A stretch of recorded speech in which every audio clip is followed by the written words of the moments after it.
Stay informed, stay ahead. Subscribe now to USA Fresh News. Today in USA Fresh News, good morning, America. The nation is processing the assassination of Charlie Kirk during a Utah Valley University event, as investigators intensify their work with a suspect in custody and tip lines still open following the FBI's reward appeal. Leaders across parties have condemned the violence and urged a cooling of rhetoric, while campuses reassess security for public speakers. Beyond the shock, consumers are turning cautious again as sentiment softens, and markets weigh policy signals against political risk. It's a day of grief, scrutiny, and resolve, seeking facts, safeguarding debate, and keeping an eye on pocketbook pressures. Today's spotlight remains fixed on the shocking assassination of Charlie Kirk, followed closely by ripples in economics and public safety that hint at deeper unease in the U.S. Charlie Kirk, founder of Turning Point USA and a prominent conservative voice, was fatally shot on September 10, 2025, during an outdoor event at Utah Valley University. He was speaking to a crowd of approximately 3,000 as part of his American Comeback Tour, when a lone gunman, identified as Tyler Robinson, allegedly fired from a building rooftop. Kirk died after the shot. Details about Robinson's motive, ideology, and connections are still emerging. Governor Spencer Cox of Utah has stated that the suspect is not cooperating with authorities. Robinson reportedly engaged in Discord messages during the manhunt. Some joked about resembling the suspect or faking death, but no solid confession has surfaced yet. Friends, family, and associates, however, are cooperating with investigators. Bullet casings discovered near the scene bore strange inscriptions, suggesting provocative or taunting messages. In response to the killing, the Trump administration has asked Congress for $58 million in additional funds aimed at boosting security for federal buildings, courts, and executive officials. The request is part of a broader concern about political violence, which has visibly escalated in recent years. Lawmakers from both parties have added their voices to the condemnation, though accusations and blame shifting also abound. Adding to national concern, Americans' economic mood continues to slide. The University of Michigan's Consumer Sentiment Report for September revealed a second straight monthly decline. Growing fears about inflation, weakening job prospects, and declining business conditions are dampening confidence. Consumers are especially worried about rising costs of essentials, interest rate pressures, and the potential for policy missteps by lawmakers. Meanwhile, labor market data hint at softening. Job openings have fallen to a 10-month low, and the gap between unemployed workers and available positions is widening. Not since the pandemic have we seen that dynamic shift so clearly. The data feeds growing speculation that the Federal Reserve may lean toward rate cuts, though inflation remains stubborn in many sectors. The widespread reaction to Kirk's killing also centers on memorials and public grief. Vigils have been held in Washington, D.C. near Capitol Hill, among others, drawing young conservatives, public officials, and community leaders. Flags have been lowered to half-mast at federal buildings. President Trump has expressed deep sorrow, calling Kirk a hero to many in his base, and promised to honor him posthumously with the Presidential Medal of Freedom. The tragedy has galvanized conservatives and stirred discussions on how political activism and safety intersect in public forums. Further complicating the national mood, some memorials for Kirk have been desecrated, flags and flowers torn down, vandalism over social media footage gone viral, and arrests made in at least one Phoenix case. These acts have added fuel to concerns about respect, division, and how mourners are treated or not treated publicly in today's polarized climate. The Times of India. As these stories swirl, political violence has become a terrifying reality, not just a possibility. Leaders are being pressured by their constituents to offer concrete protections for speakers and public figures. Universities are reviewing event security, law enforcement is emphasizing rapid investigative response, and citizens appear deeply unsettled by how rapidly a public speaking event could turn tragic. These headlines aren't isolated, they connect. The erosion of economic confidence, the sense of political danger, and the violation of public trust all feed into each other. What do people do when they feel unsafe in discourse? When economic security seems fragile, does fear amplify rage? And when public institutions signal urgency by requesting funds or promising rewards, do they restore faith or reveal deeper insecurities? As the nation grapples with immediate crisis at home, these international and secondary issues are quietly shaping the future and will likely feed back into the U.S. conversation in major ways. U.S.-China trade tensions and diplomacy. The United States and China have wrapped up the first day of high-stakes trade talks in Madrid, with Treasury Secretary Scott Bessent and Trade Representative Jamieson Greer meeting Vice Premier He Lifeng. These discussions are part of a broader diplomatic effort to resolve contentions over technology exports, tariffs, national security, and the looming deadline over TikTok's U.S. operations. While few expect sweeping resolutions, both sides appear committed to preserving a working trade relationship, even amid sharp disagreements. One major point of bipartisan pressure comes from U.S. Democrats, who are pushing for more aggressive action to curb what they describe as China's structural overcapacity, particularly in sectors like steel and solar panels. They argue that China's large-scale industrial output undercuts U.S. manufacturers and distorts global pricing. China responded by launching its own probes, alleging U.S. discrimination and dumping of analog chips, an escalation that may complicate further negotiation.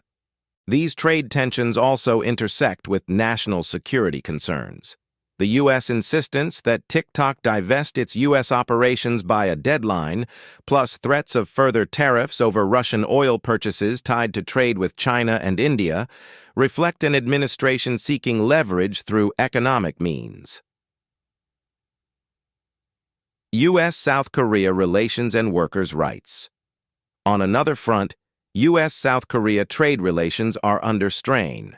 Seoul's top trade envoy, Yeo Han-koo, just arrived in Washington to negotiate over a stalled investment fund worth $350 billion amid concerns over foreign exchange policy and currency stability.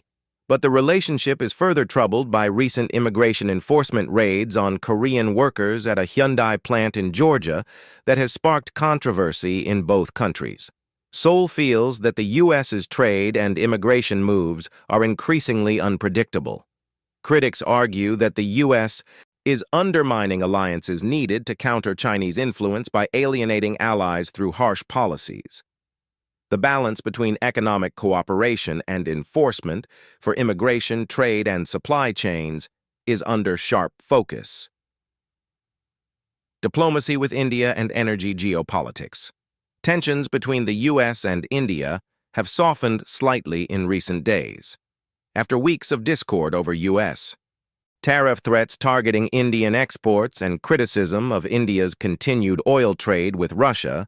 Both governments agreed to re-engage in formal trade talks. The move is being interpreted as a signal that both sides recognize the strategic importance of economic cooperation, even as their broader alliances and geopolitical priorities shift. Energy policy remains deeply entangled with these diplomatic tensions. There is growing international pressure, especially from U.S. lawmakers, to limit the import of Russian oil by both China and India, both for climate and geopolitical reasons.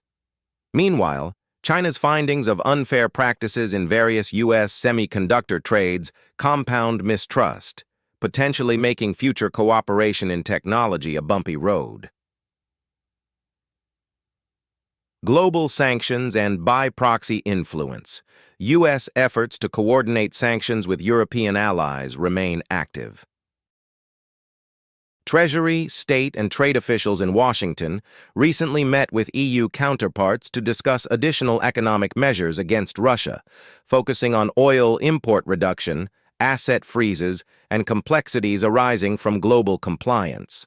These conversations come at a time when Russia is adapting, finding suppliers and financial partners beyond traditional Western networks. In addition, analysts warn that sanctions fatigue and loopholes, including smuggling or supply diversion, threaten to blunt the effectiveness of current measures. Enforcement and coordination are under the spotlight as both the U.S. government and EU member states judge where to invest resources. Broader economic and political undercurrents. The tension in foreign trade relations is feeding into larger economic conversations at home. Auto, steel, solar panel, and semiconductor sectors are lobbying for clearer and more stable trade policies, fearing that back-and-forth tariff threats and trade restrictions undermine planning, investment, and hiring. Political discourse is increasingly centered not just on ideology but on stability of trade, international collaboration, and supply chains. This mood is influencing U.S. internal policy. Whether new trade bills pass, whether oversight of TikTok proceeds, whether foreign investment is seen as welcome or risky. These secondary and international issues underscore a larger theme. Globalization is in contested terrain, trade, alliances, and diplomacy becoming arenas of friction and negotiation. While the U.S. faces immediate shocks at home, its foreign policy decisions risk reshaping economic futures for industries, companies, and consumers around the world. These headlines aren't isolated, they connect. The erosion of economic confidence, the sense of political danger, and the violation of public trust all feed into each other. What do people do when they feel unsafe in discourse? When economic security seems fragile, does fear amplify rage? And when public institutions signal urgency by requesting funds or promising rewards, do they restore faith or reveal deeper insecurities? Sports. This week in American sports has been defined by resilience, upsets, and the kind of dramatic finishes that remind fans why competition captures the national imagination. From the NFL's opening stretch to the high-stakes tension of Major League Baseball's September playoff races. And from college football surprises to U.S. tennis stars keeping hopes alive, the sporting world has been buzzing. In the NFL, the spotlight was squarely on the Los Angeles Chargers and Kansas City Chiefs after their historic international clash in São Paulo, Brazil. The Chargers stunned the reigning Super Bowl champions with a 27-21 victory, powered by quarterback Justin Herbert, who threw for over 300 yards and 2 touchdowns. The usually dominant Patrick Mahomes struggled to find rhythm until a late rally that fell short. The upset reverberated across the league, fueling questions about whether Kansas City can maintain its dynasty while giving Chargers fans fresh belief in their team's potential. Beyond the field, the successful Brazilian debut marked another bold step in the NFL's international expansion, drawing packed stands and significant global media attention. Meanwhile, the Pittsburgh Steelers edged out the New York Jets 34-32 in a nail-biter. The victory came at a cost. Safety Deshaun Elliott suffered an MCL sprain, forcing management to act swiftly. Within hours, the Steelers signed veteran Jabril Peppers, a move seen as both practical and symbolic of their determination to push forward despite adversity. The Jets, on the other hand, are left questioning whether inconsistency will define another season. Elsewhere, roster changes continued to dominate headlines. The Green Bay Packers bolstered their injury-plagued backfield by adding running back Pierre Strong Jr. to the practice squad. The New York Giants, however, absorbed a tough blow when linebacker Micah McFadden was sidelined with a foot injury, weakening their defense in an already competitive NFC East. These moves underline the constant chess match of NFL roster management, where fortunes can shift with each play. Over in Major League Baseball, September drama is unfolding with intensity. The Texas Rangers kept playoff dreams alive with a pivotal 5-0 victory over the Milwaukee Brewers, thanks to Michael Hellman's grand slam and Jacob Latz's 6 shutout innings. The win sent shockwaves through the wildcard race, while the Chicago Cubs strengthened their postseason case by reaching an 81-63 record. Meanwhile, storied rivals, the Yankees and Red Sox, continue their desperate fight for survival, knowing that every game could be their last shot at October glory.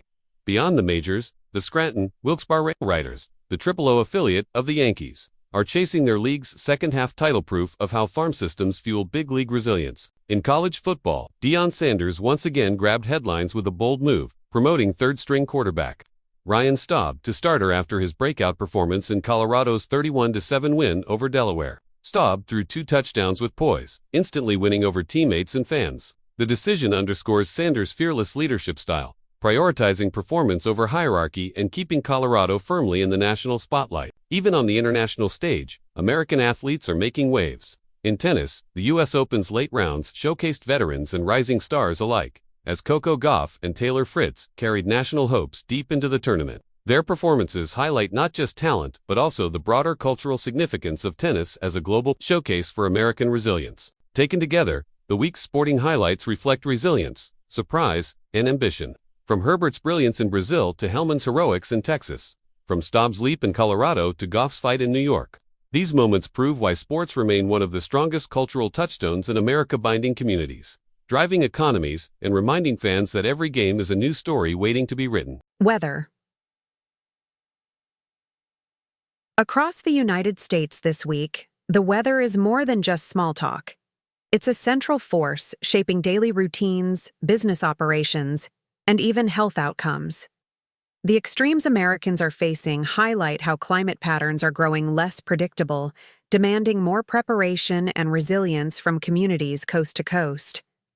In the West, relentless heat continues to dominate. California, Nevada, and Arizona are recording temperatures 10 to 15 degrees above seasonal averages, and the soil is at record lows in moisture. Landscapes have become tinderboxes, with fire departments already responding to dozens of flare-ups despite the fact that peak wildfire season typically arrives later in the fall. Families are being urged to revisit evacuation plans, while schools debate whether to limit outdoor activities for children to avoid exposure to dangerous air quality. For farmers and agricultural workers, the risks are particularly acute. Harvests are threatened not only by drought stress, but also by the labor challenges created when heat makes fieldwork unsafe. Meanwhile, the Midwest and Northeast are easing into autumn with a blend of comfort and caution. Crisp mornings and cooler nights have brought relief from summer humidity, and many residents are filling parks, trails, and farmers markets in celebration of the season. Farmers are finding near-ideal conditions for harvesting corn and soybeans, thanks to drier fields that make machinery easier to operate. But rapid swings in temperatures, from chilly dawns to warm afternoons, can stress vulnerable populations, particularly those with respiratory conditions. Public health agencies are monitoring spikes in hospital visits tied to asthma and seasonal flu, both of which worsen when temperatures fluctuate quickly. On the energy front, utilities are shifting from heavy air conditioning demand toward heating needs, a pivot that will show up soon in household utility bills across millions of homes. In the Southeast, stormy skies remind residents that September is still the historical peak of Atlantic hurricane season. While no major hurricanes are currently threatening the coast, scattered thunderstorms and tropical depressions are disrupting travel, commerce, and outdoor events. In states like Florida and the Carolinas, even minor flooding is enough to damage infrastructure, close schools, and push small businesses into financial strain. Tourism operators in particular are walking a fine line, trying to reassure visitors while also acknowledging the risk of sudden weather shifts. Insurance providers, too, remain on alert. Every storm, no matter how small, carries with it the risk of billions in claims. On the Pacific Coast, scientists are closely monitoring a troubling marine heat wave. Sea surface temperatures are running as much as 7 degrees above average, triggering harmful algal blooms that reduce fish stocks and force fishing fleets to dock. These anomalies are also producing unusual weather on land, from muggy nights in San Diego to erratic coastal winds in Oregon. For local communities, the implications are both ecological and economic. Restaurants and fish markets are reporting higher costs and tighter supply, while scientists warn that these marine disruptions may last months, reshaping livelihoods for entire coastal towns. Taken together, these regional stories reinforce a broader truth. Weather in America is no longer a background variable. It is a driving force of change. From utility bills in Boston to wildfire alerts in California, from tourist cancellations in Miami to lost fishing days in Oregon, the atmosphere is pressing its influence on every aspect of life.